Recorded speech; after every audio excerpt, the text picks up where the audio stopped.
Guys, आपका स्वागत करता हूं मैं वीरेंद्र कुमार गुरुंग क्लासेस में। आज इसमें मैं एक नई चीज लेकर आया हूं। जिस तरह से आप इंग्लिश बोलते हो उसमें हम सेंटेंस मेकिंग तो आपने सीखी है, कैसे वर्ब की first form, second form, third form याद करते हैं। फिर वर्ब की फर्स्ट फॉर्म एक आईएनजी होती है, तो किस तरह से हम उन्हें उसको यूज करते हैं। आज का टॉपिक है फ्रेजल वर्ब। फ्रेजल वर्ब वो चीजें होती हैं जब भी कोई आपको ईमेल करता है, कोई ऑफिशियल लेटर आती है, उस ऑफिशियल लेटर्स में या इंटरव्यूज में बहुत सारे फ्रेजल वर्ब का इस्तेमाल किया जाता है। और आप सोचोगे सर फ्रेजल वर्ब होता क्या है? जैसे वर्ब होता है ना, जैसे गो, कॉल, सिट, इनके साथ अगर एक वर्ड भी जुड़ जाए, चाहे ऑफ जुड़ जाए, फॉर जुड़ जाए, टू जुड़ जाए, कुछ भी ऐसा जुड़ जाए, तो वो उसकी मीनिंग चेंज कर देता है, उनकी मीनिंग चेंज कर देता है और आपकी इंग्लिश को और इंप्रूवमेंट करता है। हम सोचते हैं कि जिस तरह से हम टेंसेस सीखते हैं और वर्ब की first form, second form, third से हम इंग्लिश बोल लेंगे, ये तो बोल ही सकते हो, बट आगे जाकर आप जब आप बड़ी बड़ी इंग्लिश बोलना चाहते हो तो वहां पे ये छोटे छोटे फ्रेजल वर्ब आपको तंग करते हैं, तो इसको सीखना बहुत जरूरी है। तो आइए वीडियो फ्रेजल वर्ब के लिए आपके लिए कुछ स्पेशल फ्रेजल वर्ब लेकर आए हैं जो आपकी जिंदगी में, रोजमर्रा की लाइफ में, आपके ऑफिशियल वर्क में और आप इंग्लिश में जब भी बोलना चाहो तो इन फ्रेजल वर्ब को यूज करो और अपनी इंग्लिश को बहुत ज्यादा इंप्रूवमेंट कर सकते हो। जैसे कि आपने देखा हो कुछ लोग बड़ी स्टैंडर्ड की इंग्लिश बोलते हैं, आपको लगता है यार मुझे तो इंग्लिश आती है, पर ये जो इंग्लिश बोलता है ये बहुत बढ़िया बोलता है, तो क्योंकि वो फ्रेजल वर्ब का इस्तेमाल करता है। आप फ्रेजल वर्ब पढ़ते नहीं हो, तो इतना ये टफ नहीं है। कुछ फ्रेजल वर्ब हैं जो आपकी जिंदगी में बहुत यूज होते हैं, तो आज हम उससे शुरू करते हैं। ओके, तो आइए आज हम लेक्चर, अपना वीडियो शुरू करते हैं फ्रेजल वर्ब से। पहला phrasal verb addition to. Addition to का मतलब होता है जब भी आप कोई बात किसी को समझा रहे हैं या टॉपिक किसी को बता रहे हैं, हमें लगता है अभी भी कुछ और चीजें रह गई हैं जो मैंने इसके साथ जोड़नी है। एग्जाम के टाइम पर आप जब किसी प्रोग्राम के बारे में बताते हो या किसी प्रॉब्लम्स के बारे में या उसके सॉल्यूशंस के बारे में बताते हो, तो आपको लगता है कि मुझे एक पैरा और लिखना चाहिए, तो अभी भी कुछ इंफॉर्मेशन और हैं जो मैं इनको बता सकूं। ये खासकर जो बच्चे आईएएस एग्जाम देते हैं तो वहां पे राइटिंग में बहुत सारा यूज कर सकते हैं, ग्राफ्स में एंड राइटिंग टास्क में, राइटिंग टास्क 2 में जहां वो पैराग्राफ आता है। वैसे भी आप लोग अपने एग्जाम में लिख सकते हो, जहां पे आपको कुछ पैराग्राफ में बात और करनी है तो वहां आप एडिशन टू का इस्तेमाल करें। इसका मतलब अभी और भी कुछ बातें मैंने इस नेक्स्ट पैरे पे जोड़ना चाहता हूं या बताना चाहता हूं। जो बातें मैंने बता दी हैं, अब ये और बातें और आ रही हैं इसके साथ। In addition to this topic, surfing net increase too, कि सर्फिंग जो नेट है वो और ज्यादा बढ़ा, जो मैंने पिछले टॉपिक में नहीं बताया था, अब बता रहा हूं। इन एडिशन टू करके लिखोगे तो आपके नंबर अच्छे आते हैं।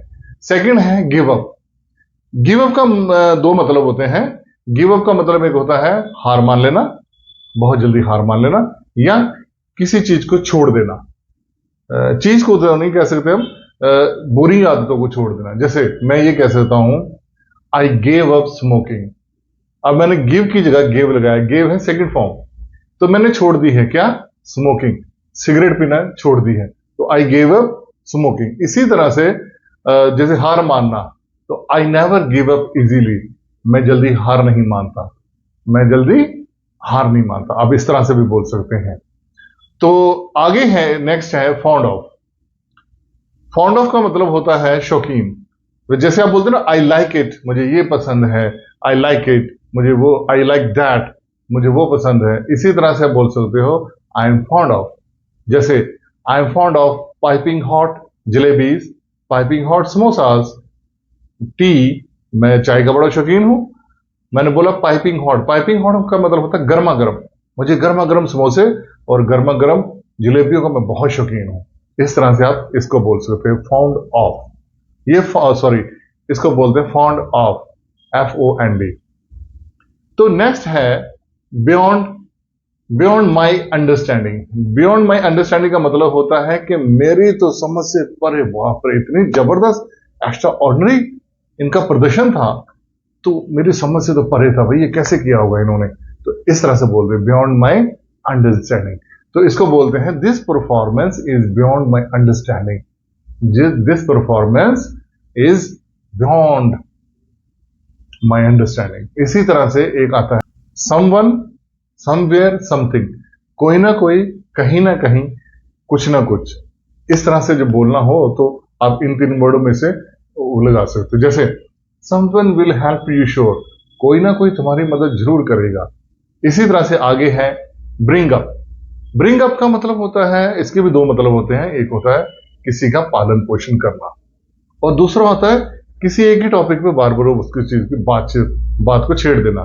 तो जैसे I brought up with my great ethics, जो हमारा पालन पोषण हुआ है वो एक अच्छे संस्कारों के साथ हुआ है। तो मैंने ब्रिंग को सेकंड फॉर्म लगा दिया, आई ब्रॉट अप। तो जैसे नेक्स्ट है कि किसी टॉपिक को लेकर कोई बात करता है, किसी विषय में बात पर, जैसे Vikas always bring up the subject of share market. Vikas हमेशा शेयर मार्केट की बात को लेकर हमेशा बहस करता है, हमेशा। नेक्स्ट है टर्न डाउन। टर्न डाउन का मतलब होता है मना करना, कोई चीज का मना करना। The company turn down my proposal, company ने मेरा प्रपोजल को मना कर दिया। मैंने सेकंड फॉर्म लगाया, टर्न को टर्न कर दिया। इसी तरह से है लुक फॉरवर्ड। लुक फॉरवर्ड का मतलब होता है बेसब्री से। I am looking forward to watch this movie, मैं इस मूवी को देखने का बेसब्री से इंतजार कर रहा हूं। तो आगे है तरह से फिगर आउट। फिगर आउट का मतलब होता है किसी चीज का जायजा ले लेना, समझ लेना पहले, या किसी मसले को सुलझा लेना। तो उदाहरण के तौर पे है try to figure out how to sort out this problem, मैंने इसका सारा सोल्यूशन निकाल लिया है, किस तरह से इसको सॉर्ट आउट का मतलब होता है सुलझाना, किसी चीज को सुलझाना।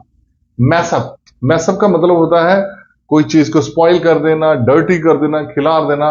माई nephew messed up my books on my bed, मेरे जो भतीजे ने मेरी किताबें बिस्तर पे खिलार दी। एक होता है किसी को किसी केस में फंसा लेना। He is messed up with illegal drugs case, उसे ड्रग्स केस में फंसा दिया गया है। इसी तरह से कॉल ऑफ, कॉल ऑफ का मतलब रद्द कर देना या कोई चीज को वापस कर लेना। जैसे बॉस या he called off the meeting today, उसने या बॉस ने अपनी मीटिंग आज वापस कर दी है या रद्द कर दी है। ऑप्ट फॉर, ऑप्ट का मतलब होता है चुनना, जैसे बड़े ध्यान से समझकर सोच समझकर किसी चीज को चुनना, दैट इज द ऑप्ट। तो I opted MBA finance after my graduation, after मैंने ग्रेजुएशन के बाद मैंने एमबीए को चुना। आगे है गेटअप। गेटअप का मतलब होता है जागना, उठना।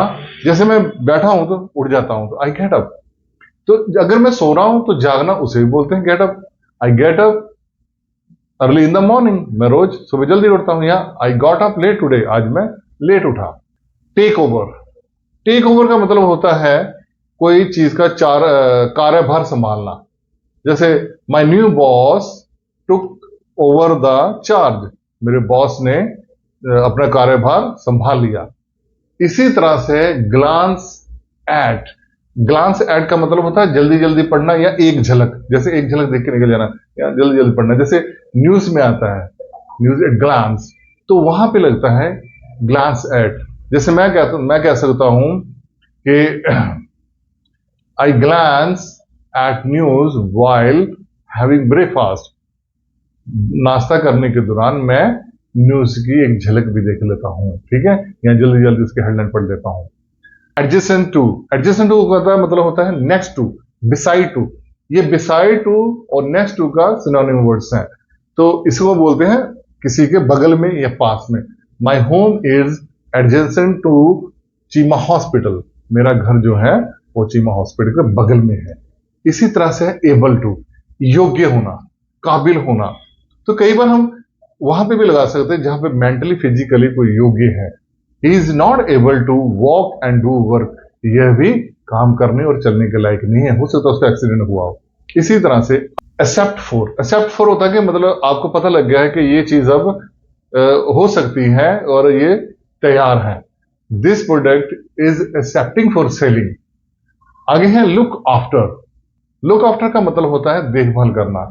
जैसे मैं कह सकता हूं मैं अकेला रहता हूं, भाई मेरा कोई भी नहीं है, आज तो मैं बीमार हो गया हूं, there is no look after for me, या there is no look after for my father in my home, मेरे फादर को देखने के लिए आज घर में कोई नहीं है। तो इसका मतलब ये होता है लुक आफ्टर का मतलब देखभाल करना। या I look after my parents, मैं अपने माता पिता की देखभाल करता हूं। इसी तरह से ओवरजॉय, ओवरजॉय का मतलब होता है बहुत ज्यादा खुशी। जैसे हम बोलते हैं मेरा दिल बाग बाग हो गया, आज तो मेरा दिल बाग बाग हो गया, इसे कैसे बोलते हैं? He was overjoyed to knew he cracked the UPSC exam. Clear? तो ये तो थे कुछ फ्रेजर वर्ब आपके लिए बहुत यूजफुल, आपकी लाइफ में आप इसको पढ़ें, प्रैक्टिस करें और आप अपनी इंग्लिश को इंप्रूवमेंट कर सकते हैं। इसी के साथ मैं इजाजत चाहता हूं। प्लीज लाइक करें, सब्सक्राइब करें और आइकॉन बेल जरूर दबाइए, जिससे मेरे हर नोटिफिकेशन और वीडियो आप तक जल्दी पहुंचे। Keep watching and stay tuned.